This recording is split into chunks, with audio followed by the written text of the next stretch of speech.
Imagine you could step inside the minds of Canada's healthcare leaders, glimpse their greatest fears, strongest drivers, and what makes them tick. Welcome to Healthcare Changemakers, a podcast where we talk to leaders about the joys and challenges of driving change and working with partners to create the safest healthcare system. Welcome to Inspiring Impact, a special podcast series from HIROC and AdvantAge Ontario. From HIROC's Communications and Marketing, I'm Marc Aiello, joined by Philip de Souza. In today's episode, we are speaking with Denise Koster. Denise is a specialist in workplace violence and elder abuse with over 35 years of experience in her field. Denise is also the founder of Koster Consulting and Associates in Toronto and the author of the book, Refusing to Accept the Unacceptable, The Trials, Tribulations, and Triumphs of Workplace Bullying and Harassment. Hello, Denise. Thank you for joining us on Healthcare Changemakers. To begin, could you tell us a bit about yourself, where you work, and what you do? Hi, Marc. So I'm Denise Koster, and my company is Koster Consulting and Associates that I founded in 1994. So it's been a while. And I really focus on the few areas. I focus on the area of identification, assessment, and investigations of not only resident and elder abuse, but also workplace discrimination, harassment, bullying. I also focus on, I'm a certified threat manager, so I help organizations to not only assess, but manage internal or external threats that come to the organization, which unfortunately we're seeing more of with the way the world seems to be, the direction it seems to be going in, particularly with COVID. And I also do provide mediation services, which hopefully that's something that can be done before an investigation as opposed to an investigation actually happening. I always tell people, you can learn investigations best practices, but it's probably the last thing you actually want to do because there's usually signs and symptoms that happen prior to an actual event, be it elder abuse or harassment, that should be addressed proactively, but unfortunately, that's not always the case. Right. And on top of this outstanding and powerful work that you do for seniors, you will also be speaking at this year's AdvantAge Ontario convention that's coming up in April. Are you able to share a bit about the session that you'll be presenting with us? So despite policies and legislation, some organizations are unfortunately not prepared to apply cultural competencies when they're doing their investigation. And I think the most important thing about being an investigator is the fact that the investigator really needs to make sure that they've have emotional intelligence and they're able to comprehend how a person must feel when they're actually trying to recount details, and that they must have sort of knowledge about the emotional and social impact of trauma that occurs when someone is either a victim of workplace violence or families are involved in a resident abuse case. So hopefully this session will really provide not only best practices to the investigation, but also applying those concepts through a trauma-informed lens. Right. And it sounds like there's going to be a number of really great takeaways from your session. And I just had to ask, about investigations and best practices surrounding that. What made you so passionate about this project to the point of where you're presenting at it and you work in it day to day? Well, my passion actually began in the 80s. I was a community worker and inner city downtown Toronto, and one of my first jobs was in a social service agency working with low-income seniors, and I was supposed to be doing needs assessments, but when I was knocking on the doors of elderly clients, they were disclosing all sorts of situations of abuse, either by families, neighbors, paid caregivers. I ended up being able to influence my employer and create myself a job, which was the elder abuse worker, where I carried a caseload of about 50 or 60 abused elderly in the community. I did that work for about 5 years, and 4 years into my work, I was working with an elderly Indigenous client who was actually murdered by her caregiver.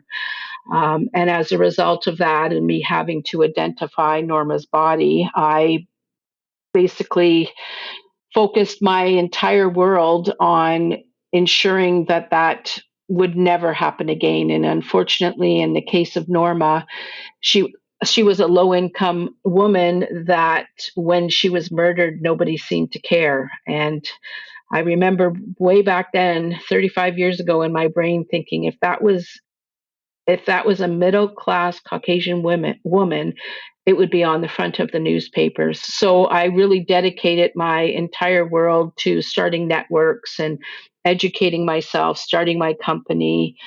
And really, Norma is the reason that I'm talking to you today. She was knocking on Norma's door, actually changed my entire um, direction of my career and my life. Yeah, and it seems like not only just your life, but the life of the seniors that you help. Your story Yes. about Norma is a very sobering reality of sometimes the situations of senior care and what they could become. That's Philip here. Thank you, Denise, so much for sharing your story about Norma. It really was very touching, and I think a lot of listeners will appreciate that. And we can definitely hear in your voice your passion for supporting seniors every day. I guess my only question is, since we have you and your expertise here, you talk for your session, and you talked about how you really help and support those in long-term care with interview techniques, and of course understanding the cultural competencies around investigating, and of course that what that points to me is definitely understanding being empathetic. What's one interview technique you see that people often get wrong? I think to answer that question is that when I'm doing any type of investigation training, individuals that are involved in the investigation, they want a template. They want something to say, tell me exactly every single question that I need to ask so I cover all my bases. Investigations, you can only go as far as asking the first question, being able to assess and a complaint, and to be able to create a interview guidelines in regards to areas of inquiry as opposed to lists of questions. Every interview is different, such as even the interview that we're having right now, depending on my response, is going to depend on your next question. And I think that, because everything's supposed to be a quick fix and there's so much going on, and unfortunately sometimes investigations are seen as an add-on when actually investigations are a number one job tasks for anyone in HR or in senior administration. And I think that that's what they tend to get wrong, is they're so concerned about getting the questions and being fully prepared when you can never be fully prepared. And I think the other thing is they stop short. So if there's 6 people in a room and they've interviewed 5 and one person's on vacation, there's a tendency to say, well, 5 of the people ended up telling us the same thing, so we don't need to speak to the 6th. And I think that all investigations need to be taken to the wall, and if they're not doing their due diligence. But understanding the amount of time and resources it takes to do an investigation internally, it's extremely difficult, particularly if they have a mandate to do an investigation, but they don't have the funding to be trained to do the investigations. I really value your point about being an active listener. I think that is so critical. And you're absolutely right. It's critical in any role, your role and that of the different people who work in long-term care, even my role as a communicator. Mm-hmm. So I'm really glad you pinpointed that. Thank you. Yeah, very powerful. Thank you so much, Denise. You've just listened to our interview with Denise Koster, workplace violence and elder abuse specialist and speaker at this year's AdvantAge Ontario convention. This episode is part of our Inspiring Impact series for 2022 in partnership with AdvantAge Ontario. If you've liked what you've heard, please leave us a review. And don't forget to hit the subscribe button so you'll be notified when new episodes are released.